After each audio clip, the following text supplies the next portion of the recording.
Cabuloso 1-0, gol do Matheus Pereira em cima do Coxa lá. O Cruzeiro devolve aquela derrota que ele teve no Mineirão. Chega a 30 pontos, né? Chega ao 7º lugar. Tá tranquilo. Nesse momento é o que eu falei. O importante são os 3 pontos. Jogando bem ou mal, campo pesado, chovendo. Né? Jogo ruim, mas o Cruzeiro faturou os 3 pontos. Lembra quando eu falei? O Cruzeiro perdeu para o Coritiba no Mineirão. Mas ele pode recuperar os 3 pontos jogando fora de casa. E ganhou do Coritiba lá, então tá tudo certinho. Cruzeiro vinha de uma derrota contra o Botafogo muito no peso dos desfalques, hoje com um time mais encorpado, venceu o 2º jogo fora de casa, os 2 últimos que fez, venceu também o Inter, então tá numa recuperação muito clara no campeonato, Rodrigo. Na verdade, o placar acabou fazendo a expressão dos momentos dos 2 times. O Coritiba é um dos piores mandantes do campeonato, tem mais pontos conquistados fora de casa do que em casa, mais uma derrota diante da torcida. E o Cruzeiro muito forte quando joga fora de casa como visitante, se recuperando, vinha de derrota para o Botafogo por 1-0 no Mineirão e se recupera fora de casa, indo a Coritiba e vai seguir viagem, viu? Já vai para Chapecó. Agora é Copa do Brasil no fim de semana, jogo no domingo, jogo de ida das 8ª de final da Copa do Brasil, amigos. Esse resultado tira o Coritiba da primeira página da nossa classificação e bota o Cruzeiro, né? O Cruzeiro só está mais em cima ainda porque o Cruzeiro demorou a começar a estrear, entre aspas, no Campeonato Brasileiro. A qualidade de elenco do Cruzeiro, talvez não para título, mas é para estar mais perto da parte alta, né? Eu tenho uma visão um pouco diferente da maioria em relação ao Gerson. Eu gosto do Gerson. Eu acho que o Gerson, ele, nessa função de jogando mais atrás, mais iniciador de jogada, eu gosto mais dele quando é contra adversários que fazem uma pressão 1 contra 1, que ele tem uma capacidade de sustentar, girar e conduzir a bola. Eu não acho ele eu não acho ele ruim nisso não, mas eu não acho que o melhor dele é como um organizador, como um distribuidor, um jogador que faz o jogo andar. Eu acho que ele é mais um jogador de condução de bola, de arrastar, e às vezes mais perto da área eu acho que ele tem mais, leva mais perigo, inclusive deu um passe pro gol. Mas ele hoje atuou numa posição mais por trás das jogadas e fez uma boa partida. Assim, eu acho que o Matheus Pereira, ele pode ser o cara que a gente tanto quis nessa Copa do Mundo, que fosse um controlador de meio de campo, que fosse um cerebral, que achasse... O Matheus Pereira, você tem que dar liberdade para ele movimentar. Você não pode prender ele no campo. Liberdade de movimento é o que ele faz no Cruzeiro. Ele tem muita liberdade de movimentação e ele gera jogo. Ele gera muito jogo. E é isso que a gente espera de um meio-campista como o Matheus. Joga muita bola. Joga muita bola, muita qualidade. Hoje o Cruzeiro fez um grande jogo, Matheus. Entendeu o jogo, enfrentou um adversário duro. Por mais que eu acho que o Curitiba, falei antes do jogo começar, o Curitiba começou muito bem o Campeonato Brasileiro, mas vai cair. A briga do Curitiba é contra o rebaixamento. Vai cair, que eu digo, na tabela, né? Não vai cair para a 2ª divisão. Mas vai brigar contra o rebaixamento, porque é onde tem que brigar mesmo o Curitiba. Aliás, que sina do Fernando Seabra, né? É o rei do primeiro turno e o terror do segundo turno, né? O Fernando Seabra vai caminhando mais uma vez para isso. Mas acho que o Cruzeiro fez um grande jogo, entendendo o jogo, foi melhor do que o Curitiba na maior parte do jogo e mereceu esse resultado positivo. Acho que poderia ter tido uma vitória mais tranquila, de novo, né? A gente vai falar de algumas chances perdidas pelo Cruzeiro. É impressionante como o Cruzeiro é um time que não tem tesão de fazer gol. Os caras do Cruzeiro parece que não gostam de fazer gol. Bruno Rodrigues, a gente brincava aqui, né? Quando ele dribla o zagueiro do Curitiba, parece que ele se arrepende na sequência da jogada, né? Vê o campo inteiro aberto e fala, nossa senhora, nunca cheguei nessa fase, e agora? O que eu faço? E aí fica esperando aparecer outro jogador para definir para ele. Tocou a bola pro Matheus Pereira e o Jaci fez um grande jogo, aliás, o Jaci, muito bom zagueiro do Curitiba, hein? O pamecano dos pobres salvou o gol do Matheus Pereira. Mas, enfim, acho que o Cruzeiro fez um bom jogo no primeiro tempo, com muito domínio de bola, pouco volume de chances mais reais, né? O Cruzeiro não teve tanto volume de chance, né, real de gol no primeiro tempo, mas controlou a bola, controlou o jogo, empurrou o Curitiba para trás na maior parte da primeira etapa, usando bem os dois lados do campo, com o William do lado direito, com o Rojas do lado esquerdo, com os 2 pontas um pouco mais por dentro.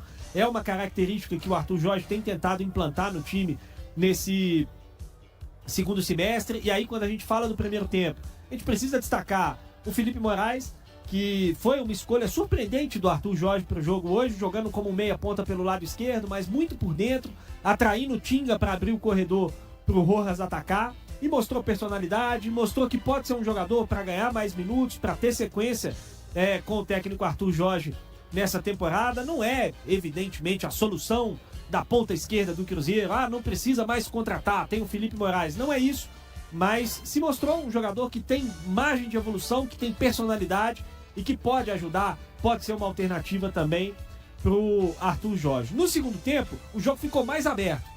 O Cruzeiro voltou pro segundo tempo melhor do que o Curitiba, empurrando o Curitiba para trás de novo. De repente, o Curitiba começou a encaixar alguns contra-ataques e o jogo ficou de mais transição, ficou mais aberto. E aí o Cruzeiro tem muito mais qualidade para definir, acabou abrindo o placar, né? Uma boa jogada do Gerson, que para mim foi o melhor jogador em campo, fundamental no primeiro tempo defensivamente, salvou 2 gols do Curitiba no primeiro tempo, fez o Cruzeiro circular bem a bola desde o campo de defesa e no segundo tempo apareceu na frente para dar um passe muito bom pro Matheus Pereira dentro da área para abrir o placar. E aí depois o Cruzeiro, de certa forma, administrou bem. O Cruzeiro, por mais que, obviamente, né, o Curitiba perdendo, colocou atacante, empurrou o Cruzeiro para trás, ficou rondando ali a área do Otávio, mas não criou grandes chances. O Cruzeiro se defendeu bem, ficou com a bola quando tinha que ficar e ainda teve a bola do jogo para fazer o segundo gol e matar de vez a partida com o Bruno Rodrigues. Enfim, uma vitória justa, uma boa atuação do Cruzeiro e um time que vai se recuperando no campeonato e que mostrou, né, Matheus, depois daquele desespero que aconteceu contra o Botafogo, de que o elenco é uma tranqueira, ninguém serve, o Cruzeiro nunca mais vai ganhar um jogo porque precisa contratar. Calma, o Cruzeiro continua tendo um bom time, o Cruzeiro continua capaz de competir com qualquer adversário do futebol brasileiro. Hoje fez um bom jogo e conseguiu vencer com justiça o Curitiba no Couto Pereira. Jogo difícil, né, Matheus? Como a gente já esperava, né? Jogo difícil, jogar contra o Coxa. Curitiba com um ótimo trabalho do Fernando Seabra, né? Um time de verdade, é um time coletivo, né? Um time que sabe jogar. Não tem grandes valores individuais, um aqui e outro ali, bons jogadores, mas nada de muito destaque. Um bom goleiro, tem uma boa zaga, mas nada de muito destaque. Agora é um time que joga de forma coletiva, né? E o Cruzeiro iria enfrentar muita dificuldade jogando no Couto Pereira, como enfrentou, né?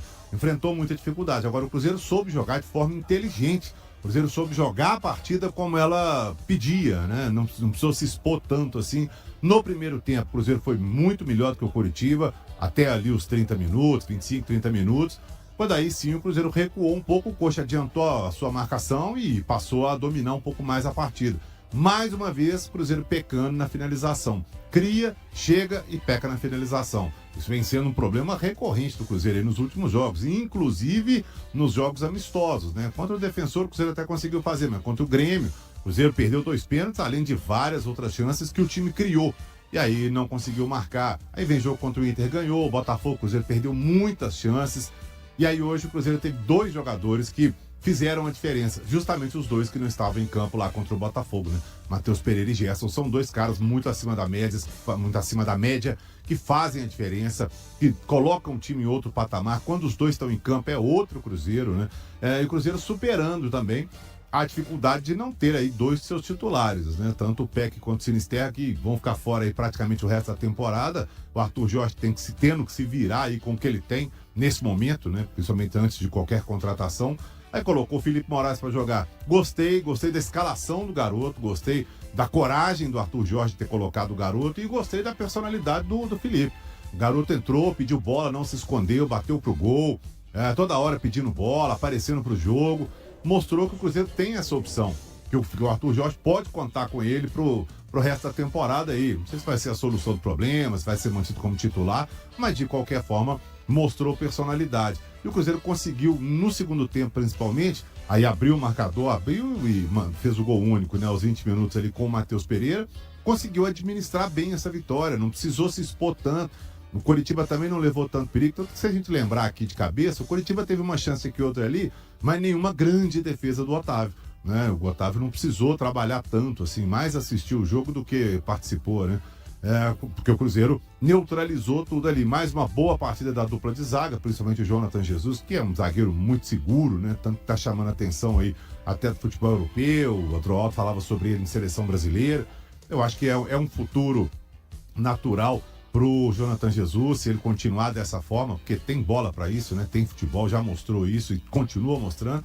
Cruzeiro bem no jogo, administrou, fez o que tinha que fazer, jogou de forma inteligente, não se expôs tanto, a bola passando muito. Enquanto o Gerson esteve em campo, jogou muita bola, passando tudo pelo pé do Matheus Pereira, que é o cara que carimba tudo ali pro ataque, né? Foi lá, fez o gol.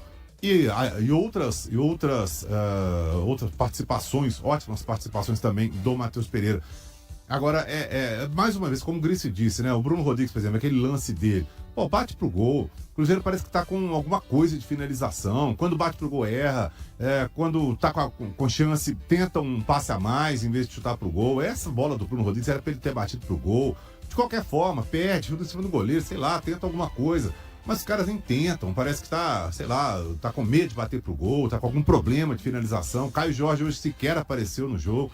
De qualquer forma, pelo menos o time tá criando, né? Mas hoje nem precisou criar tanto, jogou de forma inteligente, jogou da forma como o jogo se apresentou e consegue uma ótima vitória. Nesse momento, né, Matheus, não interessa se é 1, 2, 3, 1-0, 3 pontos, o Cruzeiro sobe na tabela. Fez o que tinha que ser feito no Couto Pereira, diante de um jogo bem difícil, bem complicado, Matheus. Matheus, queria que você falasse com a gente da importância dessa vitória antes de uma fase decisiva da Copa do Brasil e também dessa fase artilheira sua. Nos últimos 4 jogos que você teve em campo, você balançou as redes em todos eles. Tá curtindo fazer gol também? Não, antes de mais, acho que primeiramente dá glória a Deus, né? A gente sabia que ia ser um jogo difícil, um jogo de aproveitar as oportunidades. Tivemos alguma chance no primeiro tempo para fazer, eu mesmo tive umas 2, não fiz. Mas eu acho que o coletivo está muito bem, a gente tem que ressaltar o coletivo, né? Acho que o gol fui eu hoje, poderia ter sido outro, mas eu acho que o time trabalhou bem a jogada, construiu, criou algumas jogadas importantes, foi muito bem nos equilíbrios defensivos, que era muito importante, a gente sabia que era um time de contra-ataque, que aproveitava bem esses contra-ataques, mas estivemos super bem, acho que o time esteve bem hoje. Estou feliz por poder fazer um gol, ajudar o time. Mas mais importante é que o time está cada dia melhor, evoluindo e crescendo. Isso que é mais importante.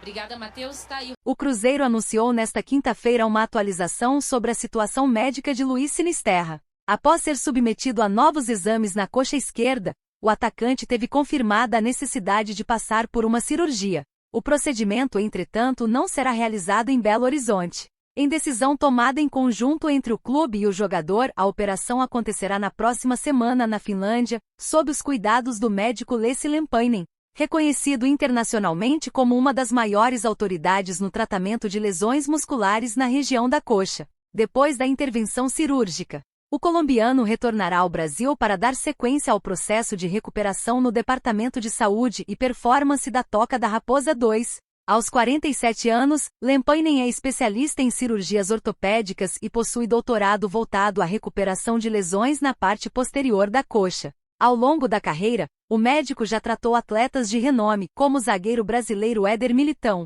o goleiro alemão Marc-André ter Stegen e o atacante francês Ousmane Dembélé. Como costuma fazer em casos médicos, o Cruzeiro não informou um prazo oficial para o retorno de Sinisterra. A tendência, porém, é que o atacante permaneça afastado dos gramados por vários meses, correndo o risco de não voltar a atuar nesta temporada. A lesão ocorreu no último domingo, durante a partida contra o Botafogo pelo Campeonato Brasileiro. Desde que foi contratado pelo Cruzeiro, em agosto de 2025, esta é a 5ª contusão muscular na coxa sofrida pelo atacante de 27 anos. O colombiano chegou ao clube após negociação com o Bournemouth da Inglaterra, que envolveu 3,5 milhões de euros pela compra dos direitos econômicos, além de 2,5 milhões de euros desembolsados pelo empréstimo. Seu vínculo com a Raposa vai até dezembro de 2028. Nesta temporada, Sinisterra havia conseguido uma sequência entre os titulares depois de superar uma lesão na coxa direita. No entanto, voltou a ser interrompido por um novo problema físico.